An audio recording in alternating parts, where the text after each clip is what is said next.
नमस्कार, मैं सासाराम के त्रिलोचन घाट पर मौजूद हूँ और यहाँ पर छठ व्रतियों का जन सैलाब उमड़ा हुआ है। यहाँ का जो नज़ारा है उस नज़ारे को देखिए और समझने का प्रयास कीजिए कि सासाराम शहर में किस तरह से छठ व्रत का आयोजन होता है और कितनी बड़ी संख्या में छठ व्रती यहाँ पर आकर भगवान भास्कर की उपासना करती हैं। यहाँ का जो नज़ारा है वो कहीं से ऐसा नहीं लग रहा है कि जो दिव्य जिसे दिव्य नज़ारा कहा जाता है उससे कम दिखाई पड़ रहा हो।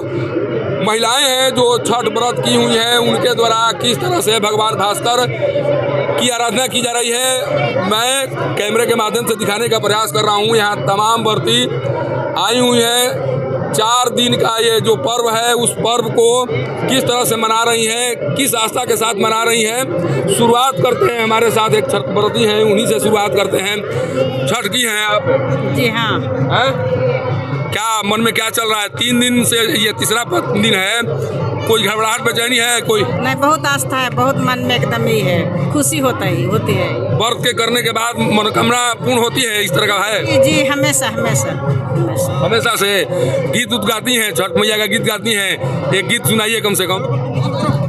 केकरा घर के सोने का टोरावा, केकरा घर के दूध, केकरा घर के फूलों की माला, केकरा घर के पान, केकरा घर के फूलों की माला, केकरा घर के पान, सोनरा घर के सोने का टोरा भाया, हिरवा घर के दूध, सोनरा घर के सोने का टोरा भाया, हिरवा घर के दूध, मालियावा घर के फूलों की माला, पानरिया घर के पान, मालियावा घर के फूलों की माला, पानरिया घर के पान, फूटी गईले सोने का टोरावा, छिलकी गईले दूध,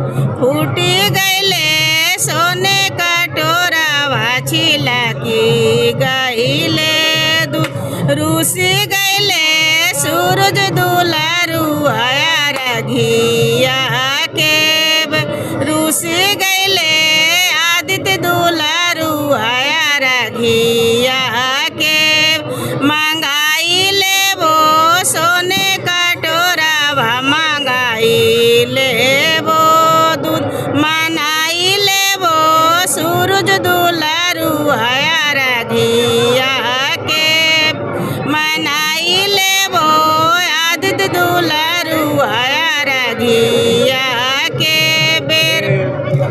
देखिए ये मधुर आवाज़ जो सुन रहे थे, ये सासाराम के नामचीन समाज सेवी सत्येंद्र सिंह जी की पत्नी थी जो 3 दिन से उपवास हैं, लेकिन उपवास के बावजूद इनकी आवाज़ उसी तरह से बुलंद है जिस तरह से आम दिनों के दौरान दिखाई पड़ती है और ये सब छठी मैया की कृपा है। सोचिए कि छठी मैया की कृपा नहीं होती तो 3 दिन से उपवास रहने के बाद इस तरह की आवाज़ सुनाई नहीं पड़ती।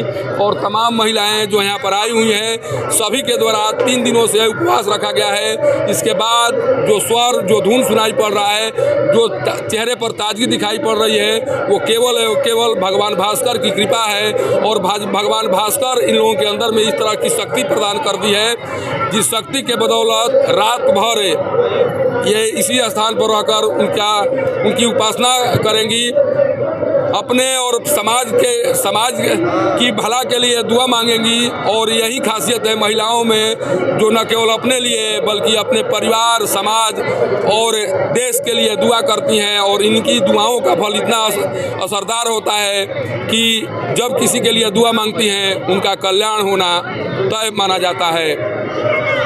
सासाराम के त्रिलोचन घाट से पब्लिक न्यूज़ के लिए सत्येंद्र चौबे की रिपोर्ट।